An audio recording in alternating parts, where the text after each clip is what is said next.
Seminggu sebelum pindah ke rumah baru milikku, putriku berkata dengan nada yang sedih. Ibu, aku dengar ayah dan nenek bilang, ibu tidak akan ikut pindah ke rumah baru. Nenek bilang, ibu akan pergi jauh sekali. Aku mengira dia hanya bercanda. Tapi malam itu, saat aku pulang lebih awal, aku mendengar suara aneh dari kamar. Aku panik syok tak menyangka saat menyadari apa sebenarnya suara itu. Ternyata, itu. Sebelum ceritanya dimulai, silahkan tulis di kolom komentar dari daerah mana saja teman-teman yang menonton cerita ini. Jangan lupa like dan subscribe agar channel ini bisa semakin berkembang dan bisa mempersembahkan cerita yang lebih menarik lagi. Sinar matahari sore menembus celah gorden yang setengah terbuka, menyinari tumpukan kardus yang tersebar di seluruh penjuru ruang tamu. Rumah kontrakan yang selama ini mereka tempati terasa semakin sempit dengan barang-barang yang mulai dikemas. Yunita menghela napas panjang sambil melipat baju-baju Lili, putri sematawayangnya yang baru berusia 5 tahun. Ada rasa lelah yang menggelayut di pundaknya, namun rasa lelah itu bercampur dengan kegembiraan yang meluap-luap. Seminggu lagi, penantian panjangnya akan berakhir. Rumah impian yang ia beli dengan hasil kerja kerasnya, selama bertahun-tahun akhirnya siap ditempati. Itu adalah rumah 2 lantai dengan halaman luas di kawasan elit yang jauh dari hiruk-pikuk kota, tempat yang sempurna untuk membesarkan Lili. Yunita membayangkan betapa bahagianya Lili bisa berlarian di rumput hijau milik mereka sendiri, tanpa harus takut dimarahi pemilik kontrakan. Yunita menatap Lili yang sedang duduk di lantai, sibuk memasukkan boneka beruang lusuh ke dalam tas ransel kecilnya. Wajah anak itu tampak murung, berbeda dari biasanya yang ceria. Yunita mendekat, mengusap kepala putrinya yang tertutup rambut hitam legam. Ia bertanya dengan lembut mengapa Lili terlihat sedih padahal, sebentar lagi mereka akan pindah ke rumah baru, yang memiliki kamar luas khusus untuk Lili. Anak itu mendongak. Matanya berkaca-kaca menatap ibunya. Bibir kecilnya bergetar pelan sebelum mengucapkan kalimat yang seketika menghentikan detak jantung Yunita. Lili berkata bahwa ia mendengar ayah dan nenek berbicara di dapur tadi pagi. Mereka bilang ibu tidak akan ikut pindah ke rumah baru. Nenek bilang ibu akan pergi ke tempat yang sangat jauh dan tidak akan kembali lagi. Tawa kecil keluar dari mulut Yunita, sebuah respons refleks untuk menutupi rasa kagetnya. Ia mencoba meyakinkan Lili bahwa itu pasti salah dengar. Mana mungkin ibu tidak ikut pindah, toh rumah itu adalah milik ibu. Yunita menjelaskan bahwa sertifikat rumah itu atas nama Yunita, dan dialah yang merancang setiap sudut ruangannya. Ia memeluk Lili erat, mencium keningnya, dan berkata bahwa ayah dan nenek mungkin sedang bercanda atau Lili salah mengartikan pembicaraan orang dewasa. Lili hanya mengangguk pelan, meski sorot matanya masih menyisakan keraguan. Yunita kembali melanjutkan kegiatan mengepak barang, namun kalimat Lili terus terngiang di kepalanya seperti kaset rusak yang diputar berulang-ulang. Hubungannya dengan Ibu Sarah, ibu mertuanya, memang tidak pernah harmonis. Ibu Sarah selalu merasa Yunita terlalu dominan, karena karir Yunita jauh lebih cemerlang daripada Damar. Namun, Yunita tidak pernah menyangka kebencian itu akan sampai pada tahap meracuni pikiran Lili dengan kebohongan seperti itu. Sore berganti malam, dan kegelisahan Yunita tidak kunjung reda. Damar belum pulang kerja, beralasan ada lembur mendadak. Ibu Sarah sedang pergi ke pengajian rutinnya. Yunita merasa kepalanya mulai berdenyut nyeri. Migrain yang sudah lama tidak kambuh tiba-tiba menyerang dengan hebat. Ia memutuskan untuk meminum obat dan mencoba tidur lebih awal, tetapi perasaan tidak enak terus menghantuinya. Keesokan harinya, di kantor, konsentrasi Yunita buyar. Ia berkali-kali salah mengetik laporan. Bayangan wajah sedih Lili dan ucapan tentang dirinya yang tidak akan ikut pindah terus mengganggu. Rasa tidak nyaman itu semakin menjadi-jadi ketika sore harinya. Damar mengirim pesan singkat bahwa ia akan pulang telat lagi, karena harus menemani ibunya belanja perabotan untuk kamar baru Ibu Sarah di rumah nanti. Yunita hanya membalas singkat.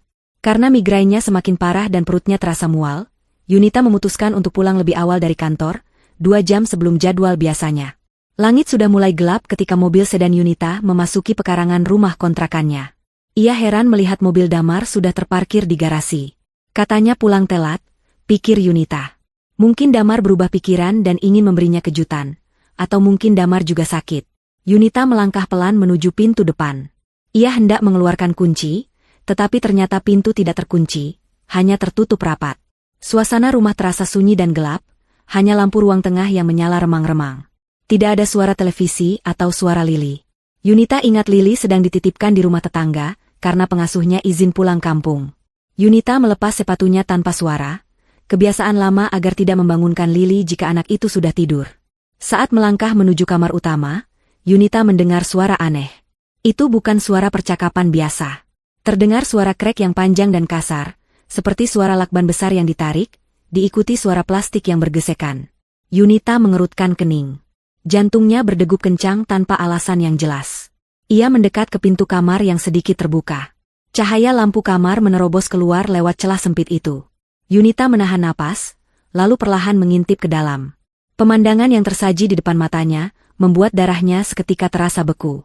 Di tengah kamar, Damar sedang berlutut di lantai. Di hadapannya bukan tumpukan kardus pindahan, melainkan sebuah manekin seukuran manusia dewasa. Manekin itu adalah bekas peninggalan usaha butik Yunita yang sudah tutup. Namun yang mengerikan adalah apa yang dilakukan Damar pada benda itu. Damar, dibantu oleh seorang wanita yang posisinya membelakangi pintu, sedang melilitkan plastik tebal berwarna hitam ke seluruh tubuh manekin itu. Mereka membungkusnya dengan sangat rapi dan rapat, mulai dari kaki hingga kepala, seolah sedang membungkus mayat. Wanita itu berbalik untuk mengambil gunting, dan Yunita hampir terpekik. Itu Sheila, sahabat baiknya sendiri. Sheila yang selalu menjadi tempat curhat Yunita tentang kelakuan Ibu Sarah. Sheila yang sering Yunita traktir makan siang. Kini Sheila ada di kamarnya, membantu suaminya membungkus manekin dengan cara yang sangat mengerikan. Yunita menutup mulutnya rapat-rapat dengan kedua tangan, menahan dorongan muntah yang tiba-tiba naik ke tenggorokan. Telinga Yunita menangkap percakapan mereka yang lebih menakutkan daripada pemandangan itu sendiri. Damar berkata dengan napas terengah bahwa ukuran manekin ini sama persis dengan tinggi badan Yunita, jadi mereka tidak akan kesulitan saat mengangkat tubuh aslinya nanti. Sheila tertawa kecil, suara tawanya terdengar dingin dan kejam. Ia menyahut bahwa mereka harus memastikan tidak ada sidik jari yang tertinggal di plastik pembungkus nanti. Sheila mengingatkan Damar untuk memakai sarung tangan rangkap 2 saat eksekusi minggu depan. Damar mengangguk dan berkata bahwa Ibu Sarah sudah menyiapkan tempat pembuangan yang aman, sebuah lubang galian di tanah kosong bekas proyek yang jauh dari pemukiman. Mereka berlatih mengangkat bungkusan manekin itu bersama-sama, mengatur posisi tangan agar tidak tergelincir, seolah-olah ini adalah gladi resik untuk sebuah pertunjukan kematian. Yunita merasa lututnya lemas. Seluruh persendiannya seakan lolos. Ucapan Lili bukan candaan. Ucapan Lili adalah peringatan. Mereka benar-benar berencana menyingkirkannya. Yunita mundur perlahan, air mata mulai mengalir deras di pipinya tanpa suara. Ia ingin berteriak, ingin mendobrak pintu dan memaki mereka. Namun, akal sehatnya yang tersisa menahannya. Jika ia melabrak mereka sekarang, sendirian di rumah sepi ini, apa jaminannya ia akan selamat? Mereka berdua, dan Yunita sedang sakit. Mereka bisa saja panik dan membunuhnya saat ini juga, mempercepat rencana mereka seminggu lebih awal. Yunita harus bertahan hidup. Ia harus keluar dari rumah ini tanpa ketahuan, lalu kembali lagi dengan sandiwara yang sempurna. Dengan tangan gemetar hebat, Yunita berjingkat mundur menuju pintu depan, menahan isak tangis yang siap meledak. Ia keluar rumah, masuk kembali ke dalam mobilnya, menyalakan mesin, lalu mematikannya lagi, menarik napas panjang untuk menenangkan diri sebelum memulai peran tersulit dalam hidupnya. Yunita duduk di dalam mobilnya selama 5 menit, memaksa tangannya berhenti gemetar. Ia menatap pantulan wajahnya di kaca spion tengah. Wajah itu pucat pasi, matanya merah. Ia mengambil bedak dari tasnya dan memulas wajahnya agar terlihat sedikit lebih segar namun tetap tampak seperti orang sakit. Ia harus terlihat sakit karena itulah alasan kepulangannya. Tapi ia tidak boleh terlihat seperti orang yang baru saja melihat rencana pembunuhan dirinya sendiri. Setelah merasa cukup tenang, Yunita keluar dari mobil dan membanting pintu mobil dengan cukup keras, sengaja menciptakan kegaduhan. Ia berjalan menuju pintu rumah, lalu membuka pintu sambil memanggil nama Damar dengan suara yang dibuat serak dan lemah. Ia berteriak bahwa ia pulang cepat karena kepalanya sakit sekali. Dari dalam rumah, terdengar suara gedebuk keras, seperti benda berat yang jatuh atau disembunyikan dengan terburu-buru. Yunita menunggu di ruang tamu, menghitung detik dalam hati. 1, 2, 3.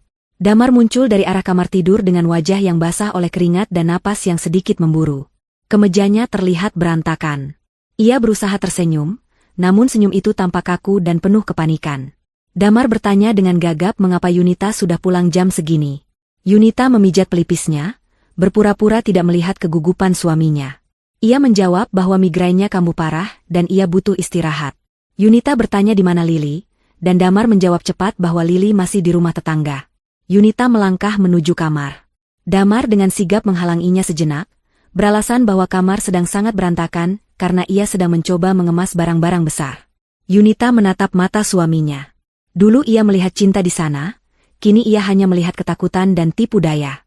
Yunita tersenyum lemah dan berkata tidak apa-apa, ia hanya ingin merebahkan diri. Saat Yunita masuk ke kamar, ia melihat manekin itu sudah tidak ada. Lemari pakaian besar sedikit terbuka, dan ada ujung plastik hitam yang menyembul dari sana. Sheila tidak terlihat. Kemungkinan besar wanita itu bersembunyi di kamar mandi, dalam atau menyelinap keluar lewat pintu belakang saat Yunita baru datang tadi. Yunita naik ke tempat tidur, memunggungi lemari itu, dan memejamkan mata. Jantungnya berdetak begitu kencang hingga ia takut Damar bisa mendengarnya. Malam itu berlalu dengan siksaan mental yang luar biasa. Damar bersikap sangat manis, membawakan teh hangat dan memijat kaki Yunita. Setiap sentuhan Damar membuat kulit Yunita merinding jijik. Ia membayangkan tangan yang sama tadi baru saja melilitkan lakban ke manekin pengganti dirinya. Yunita menolak teh itu dengan alasan mual, takut ada sesuatu yang dimasukkan ke dalamnya. Ia hanya minum air mineral kemasan yang ia ambil sendiri dari stok baru di dapur. Sheila tidak pernah muncul lagi malam itu, mungkin sudah kabur lewat pintu belakang. Ibu Sarah pulang malam hari dengan wajah ceria yang dibuat-buat, menanyakan kesehatan Yunita dengan nada yang terdengar seperti ejekan di telinga Yunita. Keesokan paginya, sinar matahari kembali menyapa, namun dunia Yunita sudah berubah menjadi kelabu. Ia bangun lebih awal dari biasanya, namun tetap berpura-pura tidur saat Damar bangun. Damar terlihat sangat bersemangat. Pria itu bersiul kecil sambil menyiapkan pakaian kerjanya. Damar kemudian masuk ke kamar mandi. Suara guyuran air terdengar. Ini kesempatan Yunita. Ia melihat ponsel Damar tergeletak di atas nakas, sedang diisi daya. Yunita tahu kata sandinya, tanggal pernikahan mereka yang bodoh itu. Dengan tangan gemetar namun cekatan, Yunita meraih ponsel itu dan membuka kuncinya. Jari-jarinya dengan cepat menelusuri aplikasi pesan instan. Ia tidak perlu mencari lama.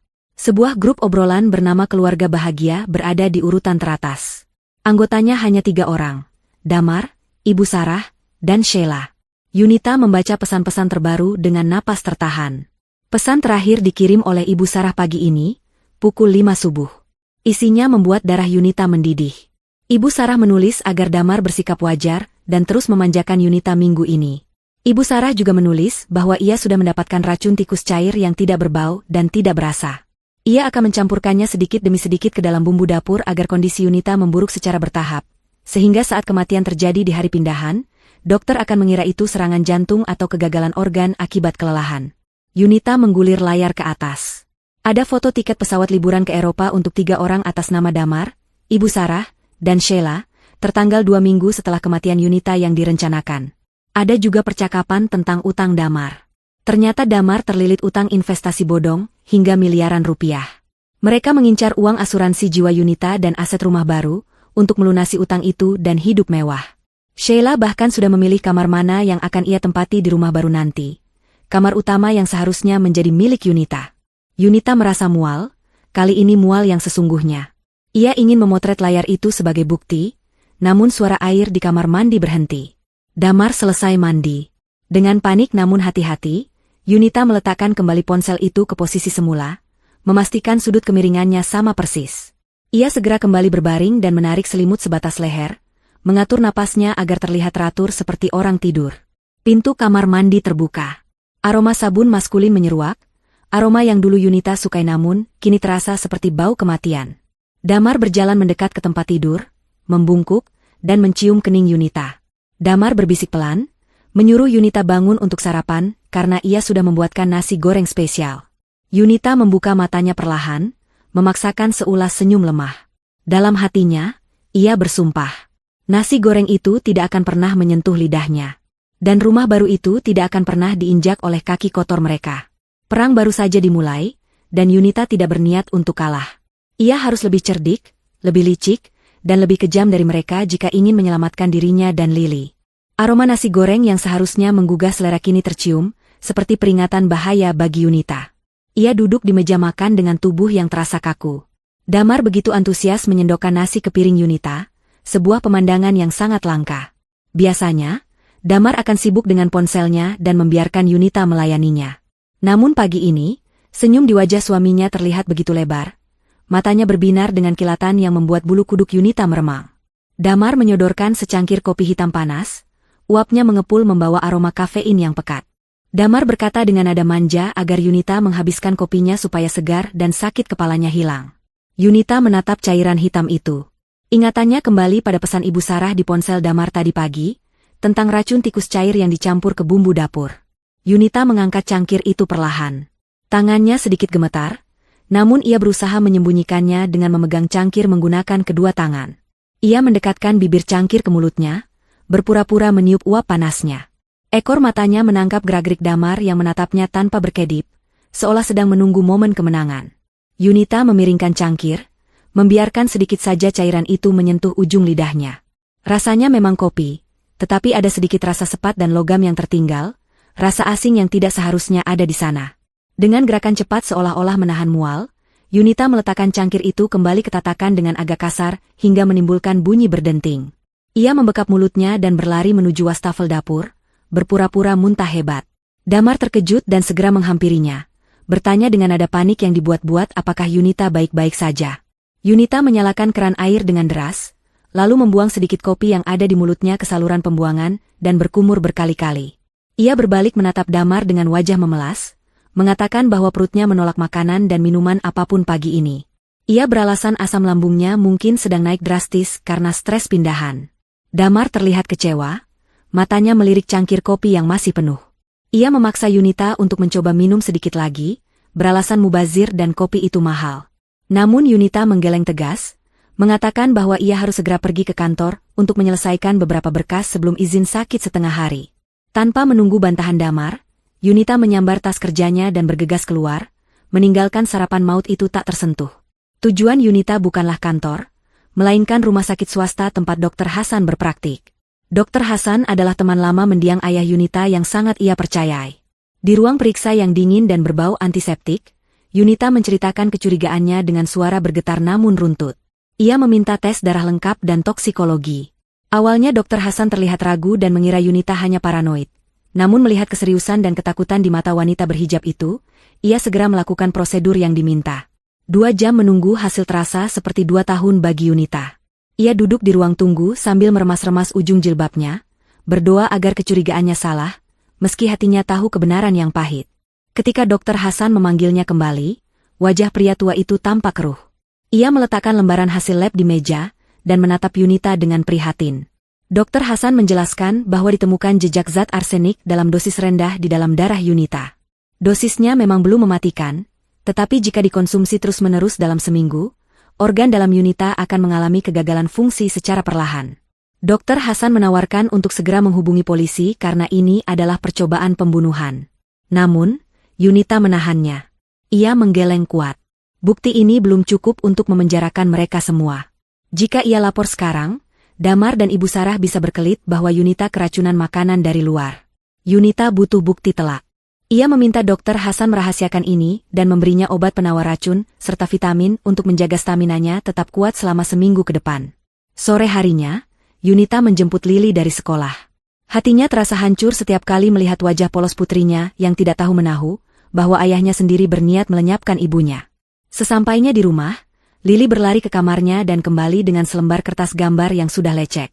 Dengan bangga, Lili menyerahkan gambar itu pada Yunita. Itu adalah gambar khas anak-anak dengan garis-garis yang tidak beraturan. Di gambar itu, ada sebuah rumah besar berwarna merah. Di halaman rumah, ada 3 orang yang digambar berdiri tegak sambil tersenyum lebar. Sosok ayah, nenek, dan tante Sheila. Yunita mencari sosok dirinya. Jantungnya mencelos saat Lili menunjuk gundukan hitam di pojok kertas yang diberi tanda silang. Lili menjelaskan dengan polos bahwa nenek bilang di rumah baru nanti ibu akan tidur panjang di dalam tanah. Seperti putri tidur, tapi tidak akan bangun lagi. Nenek bilang itu rahasia, jadi Lili menggambarnya saja biar tidak lupa. Tangan Yunita gemetar hebat memegang kertas itu. Air mata yang sejak pagi ia tahan akhirnya tumpah. Bukan karena takut, melainkan karena amarah yang meledak di dadanya. Ibu Sarah bukan hanya ingin membunuhnya, tapi juga sudah menyiapkan mental Lili untuk menerima kematian ibunya sebagai sesuatu yang wajar. Ini adalah kekejaman psikologis yang tidak bisa dimaafkan. Yunita memeluk Lili erat, mencium puncak kepala anaknya, dan berbisik dalam hati bahwa skenario itu tidak akan pernah terjadi. Justru merekalah yang akan terkubur oleh keserakahan mereka sendiri. Yunita melipat gambar itu dan menyimpannya di dalam tas rahasianya. Itu adalah satu lagi bukti untuk menghancurkan mereka. 2 hari sebelum kepindahan, bel rumah berbunyi nyaring. Ibu Sarah berdiri di depan pintu dengan koper besar dan senyum yang terlalu manis. Wanita parubaya itu langsung memeluk Yunita, sebuah pelukan yang terasa dingin dan menusuk. Ibu Sarah berkata bahwa ia datang lebih awal untuk membantu mengepak barang dan merawat Yunita yang katanya sedang sakit-sakitan. Yunita membalas pelukan itu dengan kaku, menyadari bahwa musuh utamanya kini berada di dalam benteng pertahanannya. Kehadiran Ibu Sarah membuat suasana rumah menjadi lebih mencekam. Damar terlihat lebih percaya diri, seolah mendapat dukungan moral untuk melakukan kejahatan mereka. Rutinitas mengerikan pun dimulai. Setiap pagi dan sore, Ibu Sarah dengan telaten merebus jamu di dapur. Ia menyebutnya ramuan herbal warisan leluhur untuk membersihkan darah dan mengembalikan stamina Yunita. Bau jamu itu menyengat, campuran rempah yang kuat yang sempurna untuk menutupi rasa atau bau zat asing lainnya. Ibu Sarah selalu membawakan segelas jamu panas itu ke kamar Yunita, menunggunya sampai diminum. Yunita tahu ia tidak bisa menolak terus-menerus tanpa menimbulkan kecurigaan. Maka, ia mulai bermain peran. Yunita akan menerima gelas itu dengan tangan lemah, lalu meminta Ibu Sarah mengambilkan sesuatu, seperti kerupuk atau buah di dapur sebagai penawar rasa pahit. Begitu Ibu Sarah membalikan badan dan melangkah keluar kamar, Yunita bergerak secepat kilat. Ia menuangkan isi gelas itu ke dalam kantong plastik tebal yang sudah ia siapkan dan sembunyikan di balik selimut, atau di dalam lengan baju panjangnya. Ketika Ibu Sarah kembali, gelas itu sudah kosong, dan Yunita berpura-pura mengelap bibirnya sambil meringis kepahitan. Ibu Sarah akan tersenyum puas, memuji Yunita sebagai menantu yang penurut, lalu membawa gelas kosong itu pergi. Setelah aman, Yunita akan membuang isi plastik itu ke dalam botol bekas deterjen di kamar mandi, yang nantinya akan ia buang jauh-jauh dari rumah. Namun, Yunita tahu bertahan saja tidak cukup. Ia harus menyerang. Saat Damar dan Ibu Sarah pergi keluar sebentar untuk membeli perlengkapan kardus, Yunita memanfaatkan waktu itu. Ia mengeluarkan 3 unit kamera pengintai nirkabel berukuran sangat kecil yang baru saja ia beli secara daring. Dengan jantung berdegup kencang, ia memasang 1 kamera di sela-sela hiasan dinding ruang tamu, 1 di atas lemari dapur yang menghadap meja makan, dan 1 lagi tersembunyi di antara tumpukan buku di ruang kerja Damar. Kamera-kamera itu terhubung langsung ke aplikasi di ponsel Yunita yang disembunyikan dalam folder kalkulator. Malam itu, Yunita menguji sistem pengintainya. Ia berpura-pura tidur lebih awal di kamar, mematikan lampu, lalu membuka ponselnya di balik selimut. Layar ponsel menampilkan gambar ruang tamu dengan jelas meskipun remang-remang. Di sana, Damar dan Ibu Sarah sedang duduk santai sambil menikmati teh. Mereka terlihat tertawa-tawa. Yunita menaikkan volume ponselnya, menggunakan earphone agar suara jernih masuk ke telinganya. Percakapan yang ia dengar membuatnya sesak napas. Damar mengeluarkan sebuah dokumen tebal dari tas kerjanya. Itu adalah polis asuransi jiwa atas nama Yunita. Damar dengan bangga menunjukkan kepada ibunya bahwa ia berhasil memalsukan tanda tangan Yunita minggu lalu untuk menaikkan nilai pertanggungan. Nilainya fantastis, cukup untuk melunasi semua utang investasi bodong Damar dan menyisakan miliaran rupiah untuk modal usaha baru, serta membeli mobil mewah yang diimpikan Sheila. Ibu Sarah mengangguk-angguk senang, jari keriputnya menelusuri angka-angka di kertas itu. Ia memuji Damar sebagai anak yang cerdas. Ibu Sarah kemudian mengingatkan Damar bahwa kematian Yunita harus terlihat alami. Ia berkata bahwa racun yang ia berikan sekarang baru tahap pelemahan. Puncaknya adalah saat makan malam perpisahan besok malam, sehari sebelum pindahan. Dosis terakhir akan dicampur ke dalam makanan spesial, yang akan membuat jantung Yunita berhenti berdetak saat tidur karena kelelahan ekstrim. Yunita merekam semua percakapan itu. Jarinya menekan tombol rekam di layar ponsel dengan penuh amarah. Air matanya sudah kering. Yang tersisa kini hanyalah tekad baja. Mereka membicarakan nyawanya seolah-olah sedang mendiskusikan harga seekor sapi potong. Tidak ada sedikit pun rasa bersalah di wajah suami yang telah menemaninya selama 7 tahun itu. Tidak ada belas kasihan di wajah wanita yang seharusnya menjadi ibu keduanya. Yunita mematikan layar ponsel, menatap langit-langit kamar yang gelap. Rencana mereka sudah jelas, besok malam adalah eksekusinya. Tapi mereka salah perhitungan. Besok malam bukan hari kematian Yunita, melainkan hari penghakiman bagi mereka. Yunita menyusun rencana balasan di kepalanya. Setiap langkah, setiap detail, hingga ia tertidur dengan dendam yang membara. Matahari pagi menyinari kota dengan terik yang menyengat, seolah ikut memanaskan situasi yang sedang terjadi di dalam kehidupan Yunita. Hari ini adalah 2 hari sebelum kepindahan yang direncanakan, atau lebih tepatnya, 2 hari sebelum tanggal kematian yang telah ditetapkan oleh suami dan mertuanya. Yunita bangun dengan perasaan yang anehnya tenang. Ketakutan yang sempat melumpuhkannya kemarin kini telah berubah menjadi bahan bakar yang dingin dan efisien. Ia tahu ia tidak punya banyak waktu. Rencana penyelamatan diri dan serangan balik harus dieksekusi hari ini juga dengan presisi tinggi. Setelah kembali membuang jamu beracun buatan Ibu Sarah ke dalam saluran pembuangan wastafel kamar mandi, Yunita keluar kamar dengan wajah pucat yang sudah dilatihnya.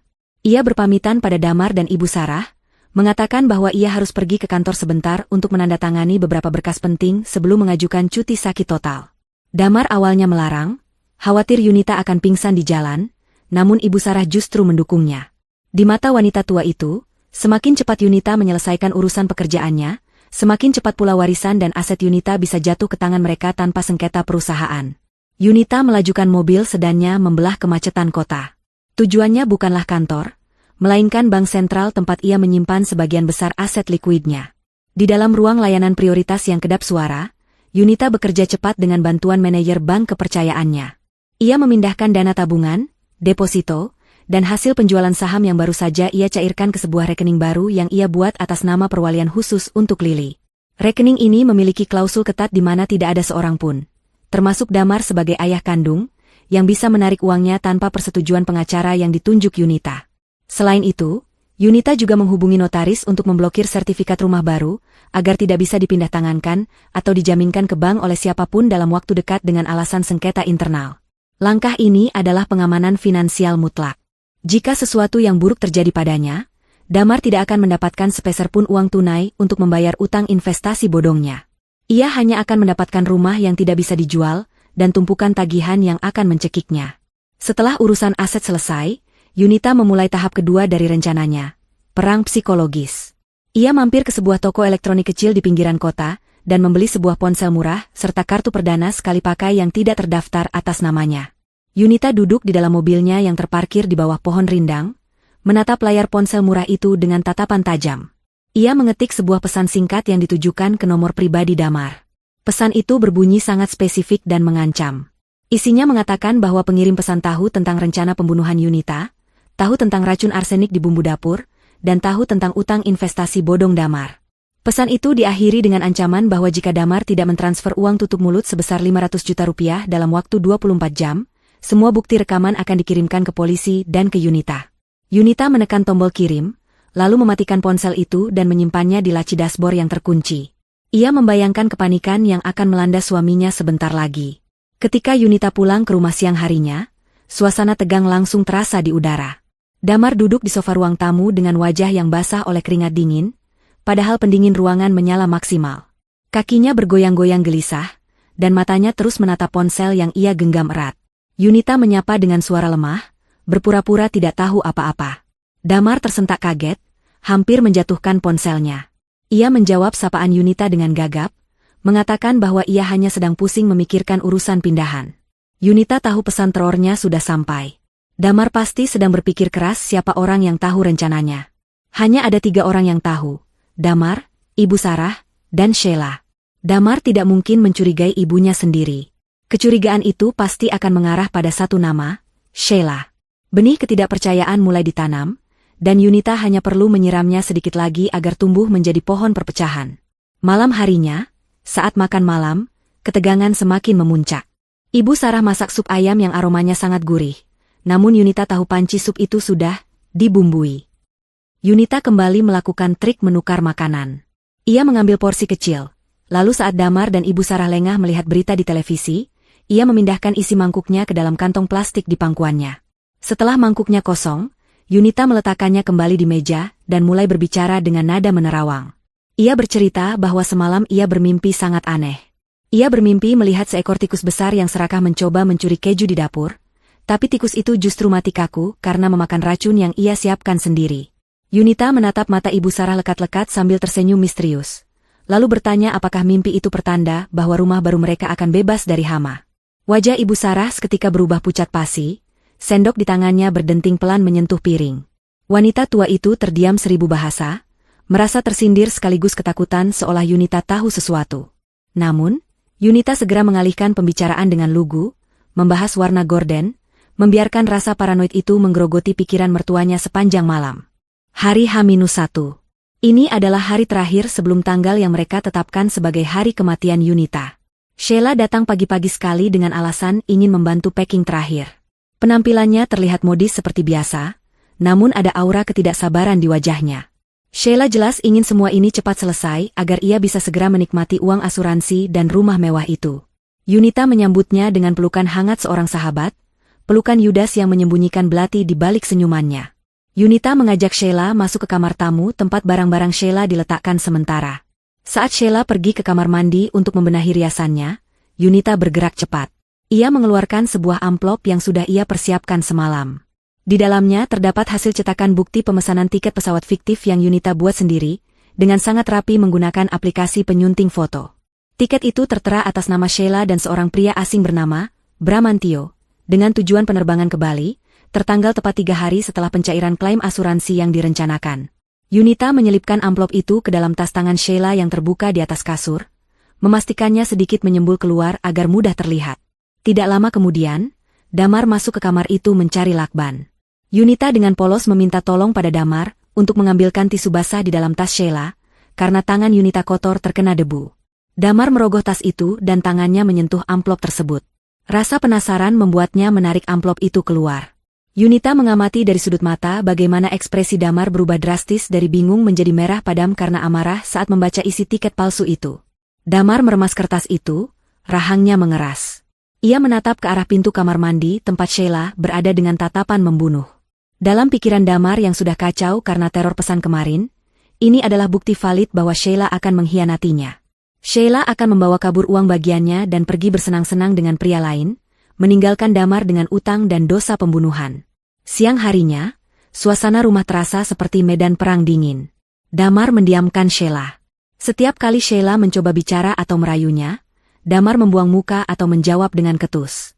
Sheila bingung dengan perubahan sikap Damar, namun ia tidak berani bertanya terang-terangan karena ada Yunita di sana. Di sisi lain, Yunita melancarkan serangan berikutnya kepada Ibu Sarah. Saat mereka sedang duduk berdua melipat pakaian Lili, Yunita memasang wajah sedih dan pasrah. Ia memegang tangan Ibu Sarah yang keriput dan dingin, lalu berkata dengan suara lirih bahwa ia merasa umurnya tidak akan panjang. Ia merasa tubuhnya semakin lemah setiap hari, dan ia mendapat firasat buruk bahwa ia tidak akan sempat menikmati rumah baru itu. Ibu Sarah mendengarkan dengan mata berbinar licik, mengira racunnya sudah bekerja maksimal merusak mental dan fisik Yunita. Namun, harapan itu hancur berkeping-keping saat Yunita melanjutkan kalimatnya. Yunita berkata, demi menjadi amal jariah yang akan menerangi kuburnya nanti, ia berniat mewakafkan rumah baru itu untuk dijadikan panti asuhan anak yatim piatu. Yunita memberitahu bahwa ia sudah menghubungi pengacara kepercayaannya dan surat akta wakaf sedang diproses. Mungkin akan siap ditandatangani lusa, tepat setelah hari pindahan. Ibu Sarah terlonjak kaget seolah tersengat listrik. Matanya melotot horor. Jika rumah itu diwakafkan, maka semua rencana mereka sia-sia. Mereka tidak akan mendapatkan aset senilai miliaran itu. Mereka hanya akan mendapatkan lelah dan risiko penjara. Kepanikan Ibu Sarah tidak bisa disembunyikan. Ia segera mencari alasan untuk meninggalkan Yunita dan menarik Damar ke dapur. Yunita memantau mereka lewat kamera tersembunyi di ponselnya. Di dapur, Ibu Sarah memukul lengan Damar dengan panik, berbisik setengah berteriak bahwa mereka harus bertindak cepat. Mereka tidak bisa menunggu besok atau lusa. Yunita harus mati malam ini juga, sebelum surat wakaf itu jadi. Jika Yunita mati malam ini, status hukum rumah itu masih menjadi harta warisan yang jatuh ke tangan ahli waris, yaitu Lili dan Damar sebagai walinya. Damar yang sedang pusing memikirkan pengkhianatan Sheila, kini semakin stres dengan desakan ibunya. Ia terlihat frustrasi, mengacak-acak rambutnya sendiri. Sementara itu, Sheila masuk ke dapur, mencoba menengahi ketegangan antara ibu dan anak itu. Namun Damar justru membentaknya, menuduh Sheila sebagai wanita murahan yang tidak tahu diuntung. Pertengkaran berbisik pun pecah.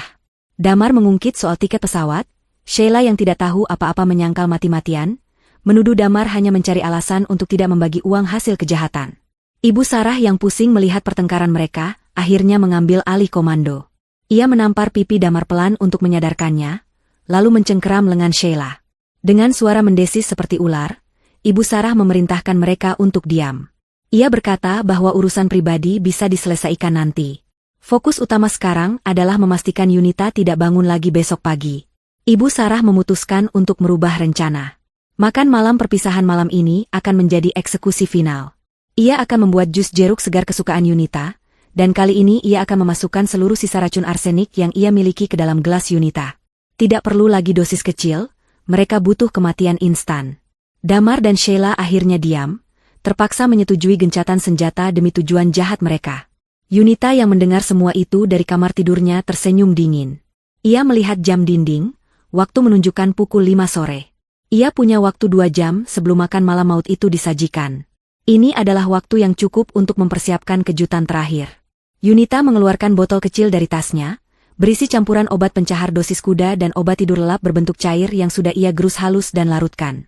Ia menunggu momen yang tepat saat Ibu Sarah lengah di dapur untuk menukar bumbu dalam drama kematian ini.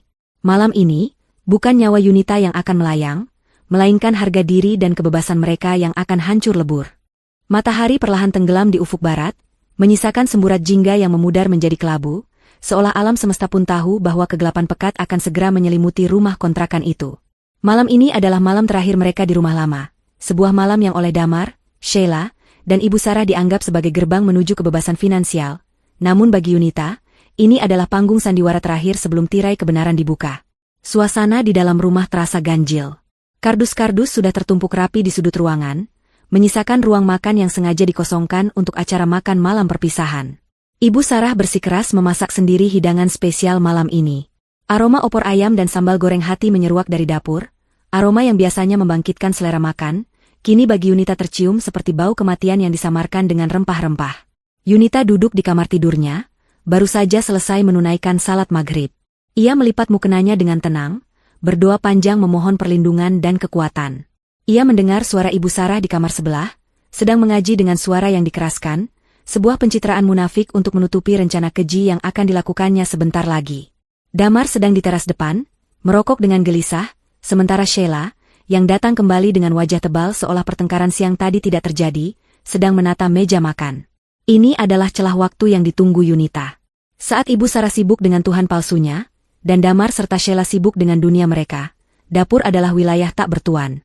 Dengan langkah seringan kapas, Yunita menyelinap keluar kamar menuju dapur. Jantungnya berdegup kencang, memompa adrenalin ke seluruh tubuhnya.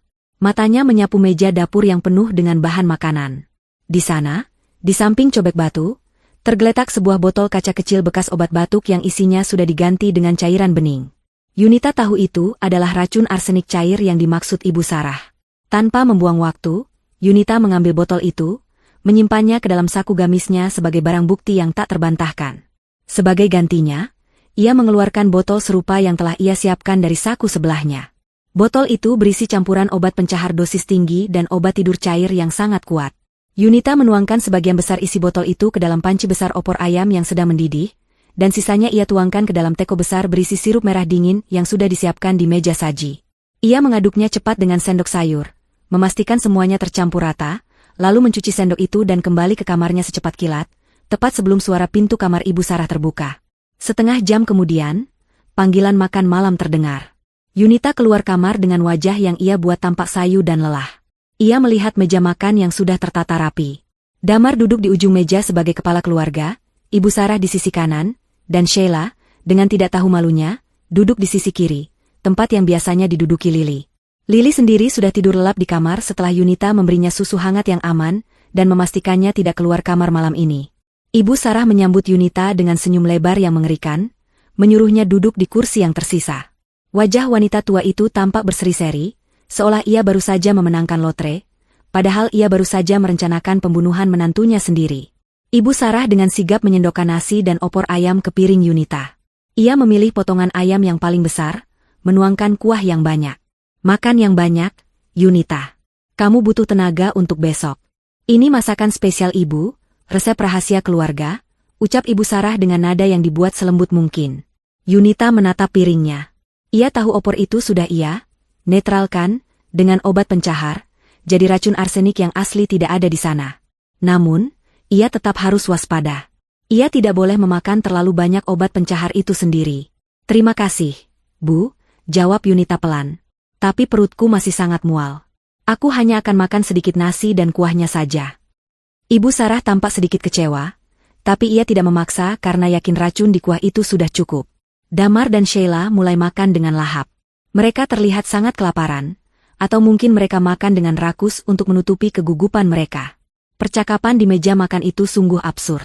Mereka membicarakan tentang tata letak perabotan di rumah baru, tentang warna cat yang akan diganti, dan tentang rencana liburan mereka. Sheila dengan berani berkata bahwa ia ingin membuat kolam ikan di halaman belakang, padahal itu adalah area yang Yunita siapkan untuk taman bunga lili. Damar hanya mengangguk-angguk setuju, matanya sesekali melirik Yunita dengan tatapan bersalah yang cepat-cepat ia buang. "Ayo kita bersulang," kata Sheila tiba-tiba, mengangkat gelas sirup merahnya tinggi-tinggi. "Untuk kehidupan baru yang lebih bahagia, dan untuk rezeki yang melimpah." Damar dan Ibu Sarah mengangkat gelas mereka. Yunita pun mengangkat gelasnya perlahan. Cahaya lampu ruang makan memantul di cairan merah darah itu. "Untuk keadilan," bisik Yunita pelan, nyaris tak terdengar, sebelum menempelkan gelas ke bibirnya. Ia hanya membasahi bibirnya, tidak menelan setetes pun. Sementara itu, Damar, Sheila, dan Ibu Sarah meneguk sirup itu hingga setengah gelas. Mereka tidak menyadari rasa aneh di dalamnya, karena rasa sirup itu memang manis pekat dan opor ayam yang pedas gurih, telah menumpulkan indera pengecap mereka. Menit demi menit berlalu.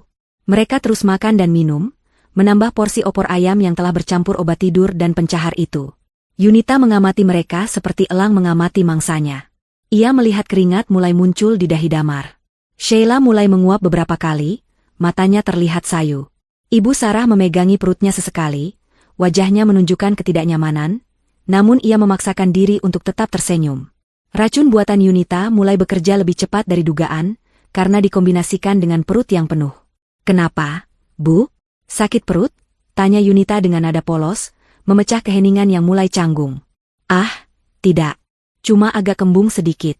Mungkin karena santannya terlalu kental," jawab Ibu Sarah sambil mengibaskan tangan, mencoba menepis rasa mulas yang mulai melilit ususnya. "Mungkin bukan karena santannya, Bu," kata Yunita, suaranya tiba-tiba berubah. Tidak ada lagi nada lemah atau serak. Suaranya kini terdengar tegas, dingin, dan penuh otoritas. Ia meletakkan sendoknya dengan keras ke piring, hingga menimbulkan bunyi terang yang mengejutkan mereka bertiga. Damar menatap istrinya dengan bingung. "Maksudmu apa, Yun?" Yunita berdiri dari kursinya. Ia memandang satu persatu wajah orang-orang yang berniat menghabisinya itu. "Kalian benar tentang satu hal. Aku memang tidak akan ikut pindah besok. Tapi kalian salah besar jika mengira rumah itu akan jadi milik kalian." Rasa sakit di perut Ibu Sarah tiba-tiba melonjak tajam, membuatnya mengerang tertahan. Sheila merasa kepalanya berputar hebat, pandangannya mulai kabur. Damar mencoba berdiri untuk menghardik Yunita, tapi kakinya terasa seperti jeli. Ia terhuyung dan jatuh kembali ke kursinya. Apa yang kamu lakukan pada kami?" desis Damar, lidahnya terasa keluh.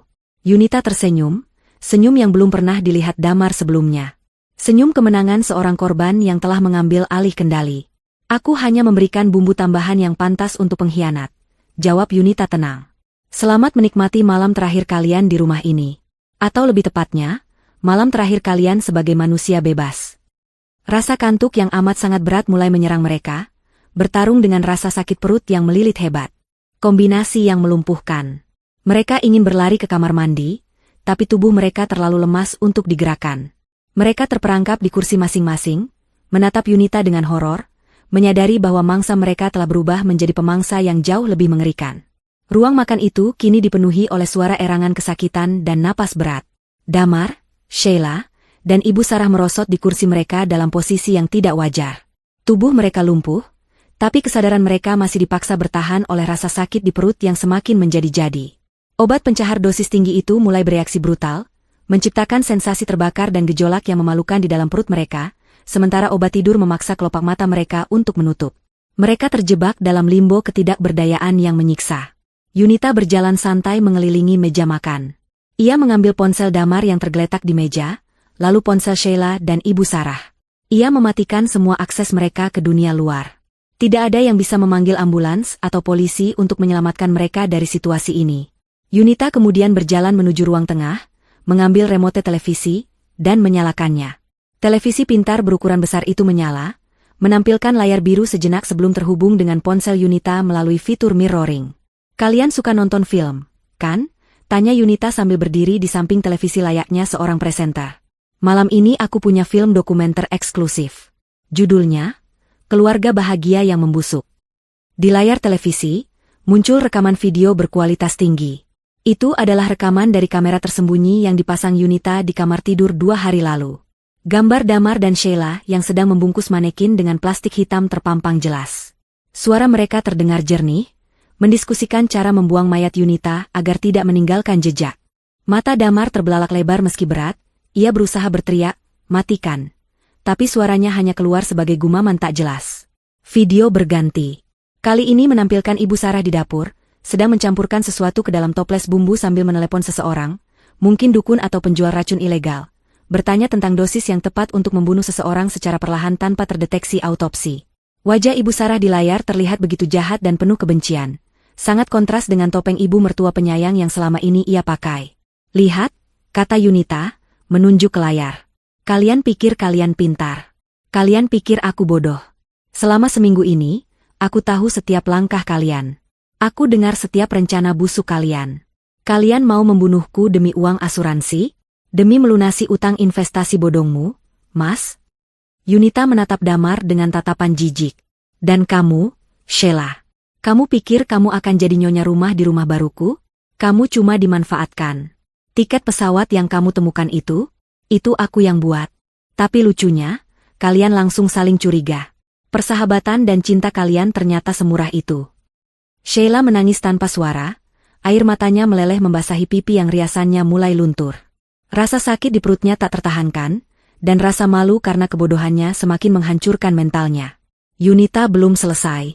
Ia mengeluarkan ponsel barunya dari saku, ponsel yang ia gunakan untuk meneror Damar kemarin. Ia menghadapkan layar ponsel itu ke arah mereka bertiga.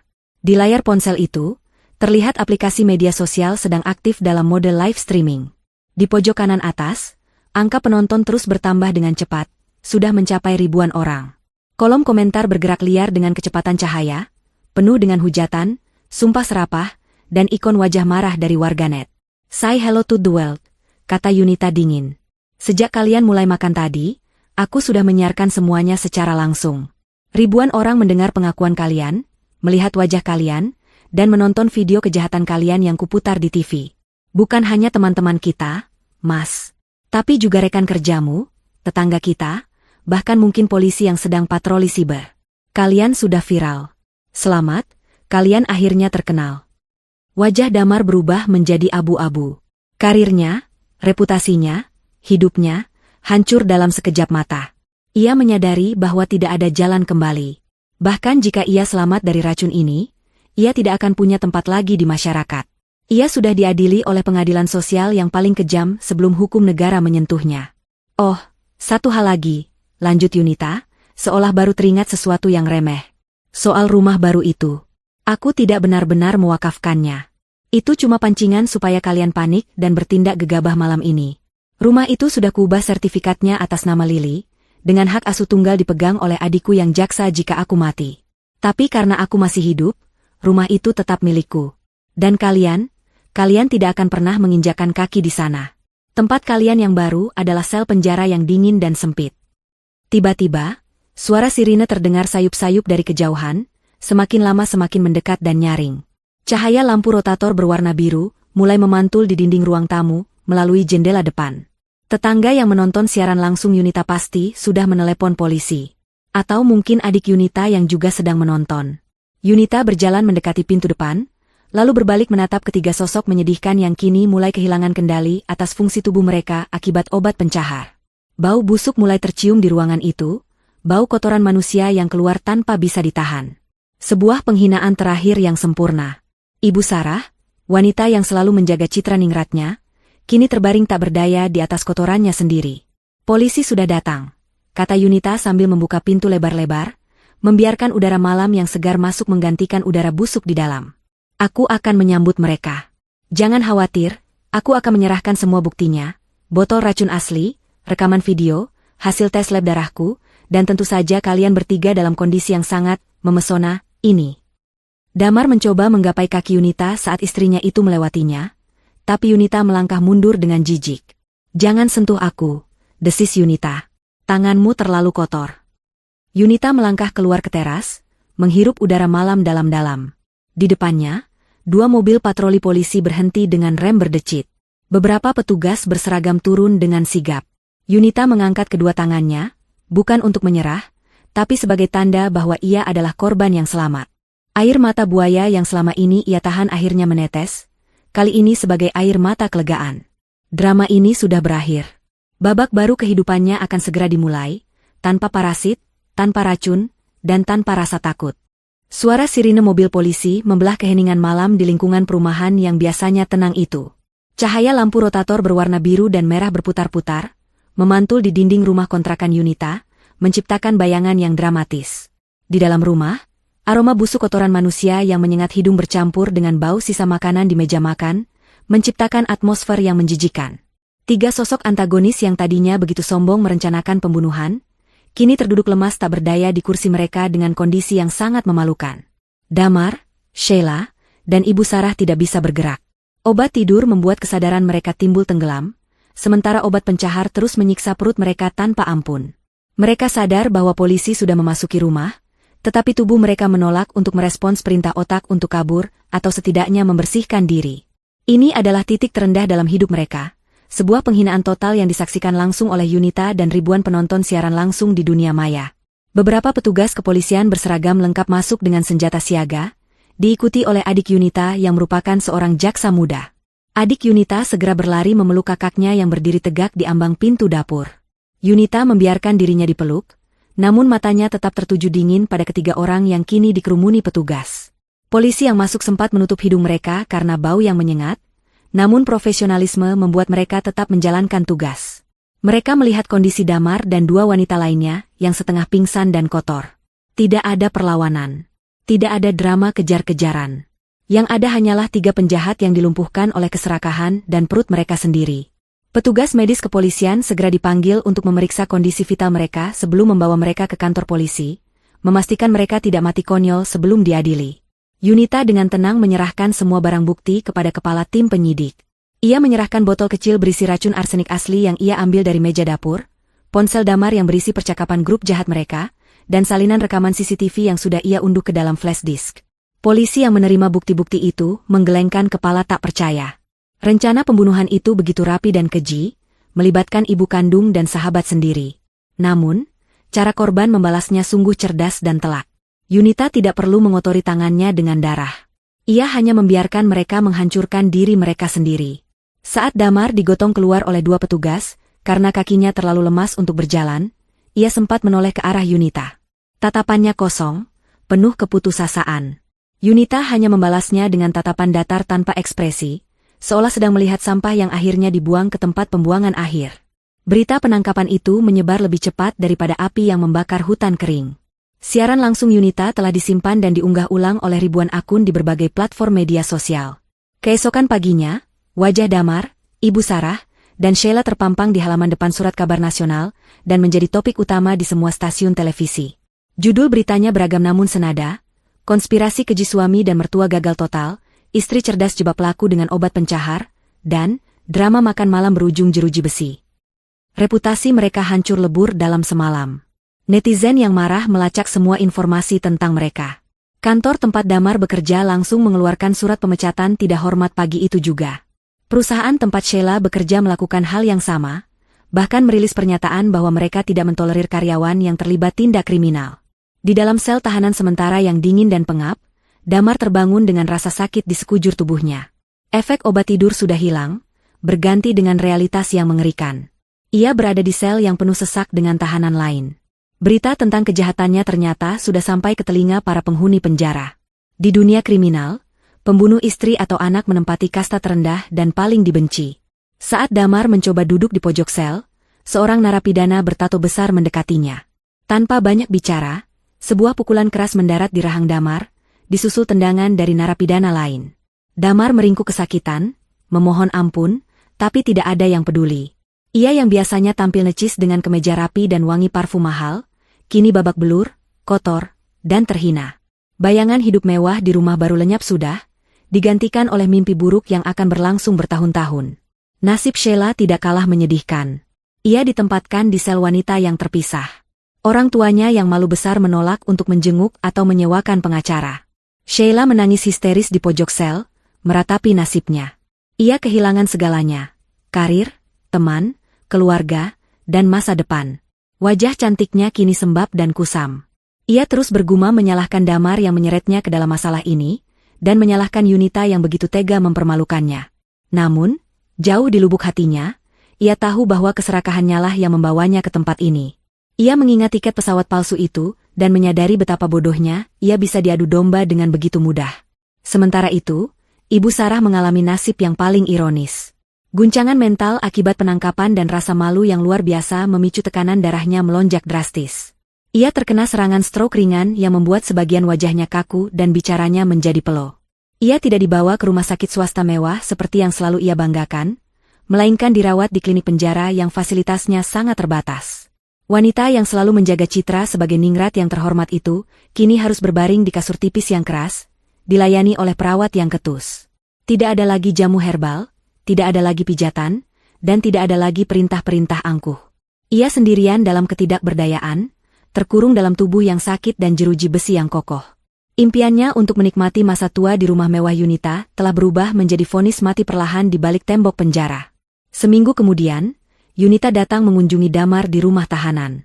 Ia datang bukan untuk memberi simpati, melainkan untuk menutup buku. Yunita duduk di seberang kaca pembatas, memegang gagang telepon intercom. Damar dibawa masuk dengan wajah lebam dan jalan yang pincang. Melihat Yunita, Damar langsung menangis, menempelkan tangannya ke kaca, memohon ampun. Ia bersumpah akan berubah, ia berjanji akan menebus kesalahannya jika Yunita mau mencabut laporan. Damar bahkan mencoba memanipulasi perasaan Yunita dengan menyebut nama Lili. Yunita mendengarkan ocehan itu dengan tenang. Setelah Damar selesai bicara, Yunita mengeluarkan sebuah amplop coklat besar dan menempelkannya ke kaca agar Damar bisa membacanya. Itu adalah surat gugatan cerai dengan tuntutan hak asuh anak penuh. Di dalamnya juga terdapat lampiran tagihan dari jasa pembersih profesional untuk membersihkan rumah lama dari kotoran mereka, serta tagihan biaya pengobatan psikis untuk Yunita. Aku tidak akan mencabut laporan, Mas, kata Yunita, suaranya terdengar jernih dan tegas lewat gagang telepon. Kamu mencoba membunuhku. Kamu berniat memisahkan Lili dari ibunya selamanya. Tidak ada maaf untuk itu. Nikmatilah rumah barumu di sini. Teman-teman barumu sepertinya sangat menyayangimu, melihat lebam di wajahmu itu. Damar merosot lemas di kursinya. Harapan terakhirnya musnah. Yunita berdiri, merapikan jilbabnya, dan meletakkan gagang telepon. Ia berbalik dan berjalan keluar tanpa menoleh lagi, meninggalkan Damar yang meraung-raung memanggil namanya. Saat melangkah keluar dari gerbang penjara, sinar matahari menyambut Yunita. Udara terasa begitu segar. Beban berat yang selama ini menindih dadanya telah hilang sepenuhnya. Ia masuk ke dalam mobilnya, menyalakan mesin, dan tersenyum. Keadilan telah ditegakkan, dan karma telah dibayar lunas, tunai dan menyakitkan. 1 bulan telah berlalu sejak malam kelabu itu. Waktu berjalan dengan cara yang unik, menyembuhkan luka bagi yang benar, dan memperdalam penderitaan bagi yang salah. Pagi ini, langit begitu cerah, biru bersih tanpa satupun awan yang menggantung. Sebuah truk pindahan berukuran sedang terparkir di depan sebuah rumah 2 lantai yang megah namun asri. Pagar rumah itu berwarna putih bersih, kontras dengan tanaman hias hijau yang merambat cantik di dindingnya. Ini adalah hari kepindahan yang sesungguhnya. Tidak ada ketegangan, tidak ada intrik, dan tidak ada ketakutan. Hanya ada Yunita dan Lili, dibantu oleh beberapa pekerja angkut yang ramah. Yunita berdiri di teras rumah barunya, memegang sebuah kotak kardus ringan berisi bingkai-bingkai foto. Ia menarik napas panjang, menghirup aroma ket baru dan rumput yang baru dipotong. Rasanya berbeda sekali dengan rencana pindahan sebulan lalu yang penuh kepalsuan. Kali ini, udara terasa ringan. Yunita mengenakan pakaian santai dan jilbab instan yang nyaman. Ia melihat Lili berlarian di halaman rumput yang luas, tertawa lepas mengejar kupu-kupu. Tawa anak itu adalah musik terindah bagi Yunita. Sebuah konfirmasi bahwa keputusan ekstrim yang ia ambil untuk melawan Damar adalah keputusan yang tepat demi menyelamatkan kebahagiaan kecil ini. Mereka mulai menata barang-barang. Yunita telah melakukan beberapa perubahan signifikan pada tata letak rumah dibandingkan rencana awal. Kamar di lantai 1 yang tadinya disiapkan untuk Ibu Sarah dengan segala fasilitas mewahnya, kini telah dirombak total. Dindingnya dicat ulang dengan warna kuning pastel yang ceria. Perabotannya diganti dengan rak-rak buku rendah dan karpet bulu yang empuk. Ruangan itu kini menjadi perpustakaan mini sekaligus ruang bermain untuk Lili. Tidak ada lagi energi negatif dari Ibu Sarah yang tersisa di sana. Yunita ingin memastikan setiap sudut rumah ini hanya memancarkan kasih sayang dan kedamaian. Saat sedang menyusun buku cerita di rak, Lili mendekati Yunita. Anak itu memeluk kaki ibunya dengan manja. Yunita berjongkok, menyamakan tingginya dengan sang putri. Lili menatap mata Yunita, lalu bertanya dengan suara pelan yang sedikit ragu, "Ibu, ayah dan nenek benar-benar tidak akan tinggal di sini? Mereka ada di mana sekarang?" Pertanyaan itu sudah diprediksi Yunita. Ia tidak ingin membohongi anaknya. Namun ia juga tidak ingin merusak jiwa Lili dengan detail yang mengerikan. Yunita membelai pipi Lili yang gembil. Ia tersenyum lembut, senyum tulus seorang ibu yang telah berhasil melindungi anaknya dari badai. "Sayang," jawab Yunita lembut. "Ayah dan nenek sedang berada di tempat khusus. Mereka sedang belajar untuk menjadi orang yang lebih baik dan bertanggung jawab atas kesalahan yang mereka buat. Mereka tidak bisa tinggal bersama kita lagi, karena mereka harus menyelesaikan pelajaran mereka di sana." Lili tampak berpikir sejenak, mencerna jawaban ibunya dengan logika anak 5 tahun. Lalu ia mengangguk mengerti. Seperti kalau Lili nakal, Lili harus berdiri di pojok ya, Bu? Yunita tertawa kecil, "Ya, mirip seperti itu. Tapi waktunya jauh lebih lama. Sekarang, di rumah ini cuma ada Lili dan Ibu. Kita akan buat banyak kenangan indah di sini." "Lili senang?" "Senang?" seru Lili sambil melompat memeluk leher ibunya. "Lili sayang Ibu. Ibu jangan tidur di tanah ya." Hati Yunita berdesir mendengar kalimat terakhir itu. Ia memeluk Lili erat-erat. "Tidak, Nak. Ibu tidak akan kemana-mana. Ibu akan selalu ada di sini menjagamu." Sore harinya, setelah para pekerja pulang dan rumah sudah mulai tertata rapi, Yunita duduk di balkon lantai 2 yang menghadap ke arah barat. Matahari mulai terbenam, melukis langit dengan warna ungu dan oranye. Ponsel Yunita bergetar di saku celananya. Ada pesan masuk dari pengacaranya, Pak Arif. Pesan itu mengabarkan bahwa proses pelelangan aset pribadi Damar, mobil dan beberapa barang berharga lainnya, sudah selesai dilakukan oleh pihak bank dan pengadilan. Hasilnya digunakan untuk membayar sebagian utang investasi bodongnya, dan sisanya dimasukkan ke rekening perwalian Lili sebagai bentuk ganti rugi nafkah yang diabaikan. Selain itu, proses perceraian berjalan mulus secara fair stake karena Damar sedang dipenjara dan bukti kekerasannya sudah sangat jelas. Yunita resmi menjadi orang tua tunggal dengan hak asuh penuh. Yunita meletakkan ponselnya di meja kecil di sampingnya. Di atas meja itu, ada secangkir kopi hangat yang baru saja ia seduh. Kali ini, ia menyeduhnya sendiri dengan biji kopi pilihan, menggunakan air dari dapurnya sendiri, di rumahnya sendiri. Ia mengangkat cangkir itu, menghirup aromanya dalam-dalam. Tidak ada lagi rasa curiga. Tidak ada lagi ketakutan akan racun arsenik atau zat berbahaya lainnya. Kopi ini murni, aman, dan nikmat. Ia menyesap kopi itu perlahan sambil memandang ke bawah, ke arah halaman tempat Lili masih asyik bermain ayunan. Yunita merenung tentang perjalanan hidupnya. Ia pernah merasa begitu hancur saat mengetahui pengkhianatan orang-orang terdekatnya.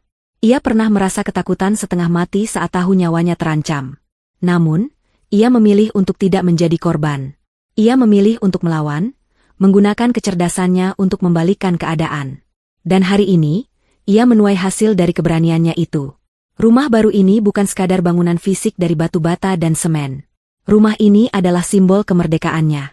Simbol kekuatan seorang wanita dan seorang ibu yang menolak untuk ditindas.